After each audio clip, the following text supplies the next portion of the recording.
I'm going to go through taking the shroud off the FTP900. You're going to need a 3mm Allen key and a 4mm Allen key. So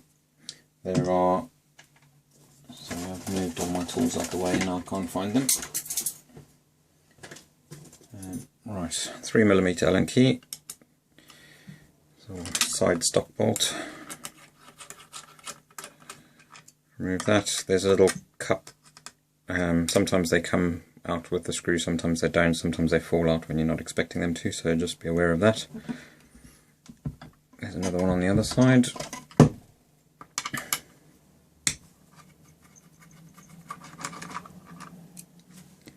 Right, then there's a 4mm screw or bolt which holds the hamster in place. You need to remove that. Hamster comes out,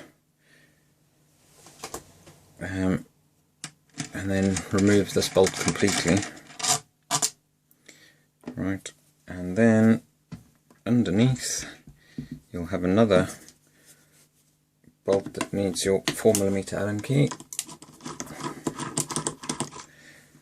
Remove that, and now in theory the stock should lift off.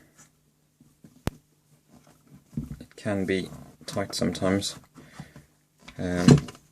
especially if there's a bit of grit and what have you from being out and about shooting. Right, there we go, action and stock separated. I'm going to put the stock to one side for now. Be careful, the stock sometimes has a steel plate in the bottom of it which can fall out, and this little part is part of the hamster mechanism which you'll need to keep safe. It will no doubt fall out when you take the rifle out. That's the action, and basically what we're wanting to do is remove the shroud, the barrel band, the support. So first things first, we need I believe it's a 2.5mm Allen key for these little bolts.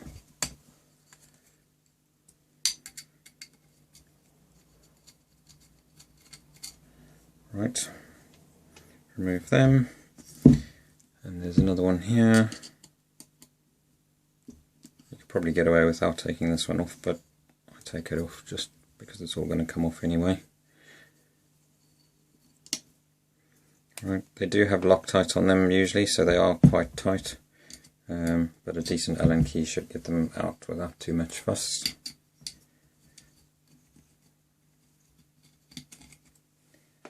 Right, now although we've removed the bolts from this support, you'll notice there's 2 pins there and 2 pins there. We need to drift them out. Find yourself a suitable pin punch to knock them out without causing damage. Right, don't know if you can see this, it may be out of shot. Just gently tap them out. This one out. Next one. And then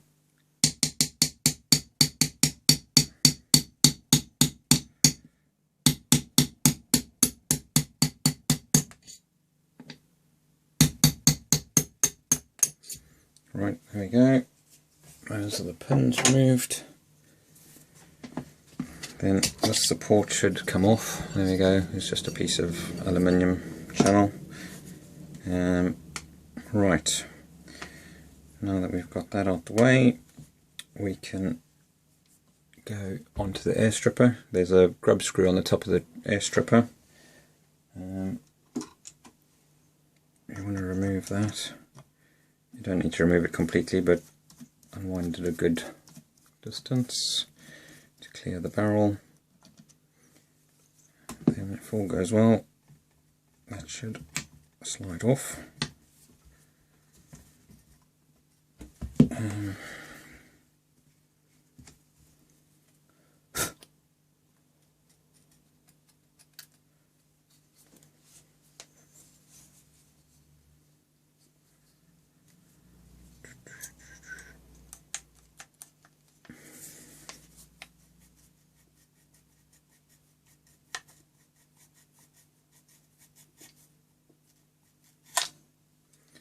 Right, that's off.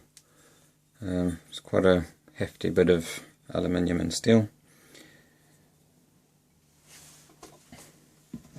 Right, now the shroud tube just comes off.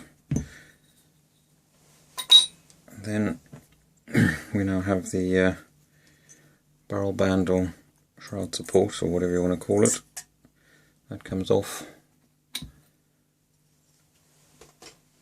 And then the rear section of shroud will slide off as well. It would be a good idea to give everything a wipe down with an oily rag, just to get rid of any gunk or what have you that might be on the barrel and air cylinder. Right. And then if you are fitting a shroud, I will show you that now.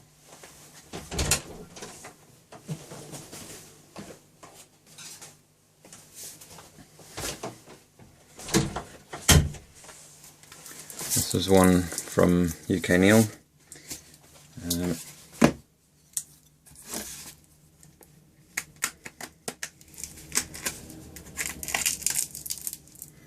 The last one of these that I fitted, it saved approximately half a kilo or a pound of weight versus the original one. So it does bring the balance of the rifle back a bit, which most people prefer.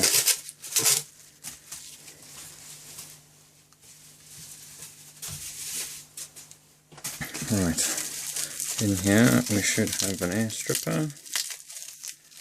There we go, shiny aluminium air stripper. And in here should be a length of carbon tube.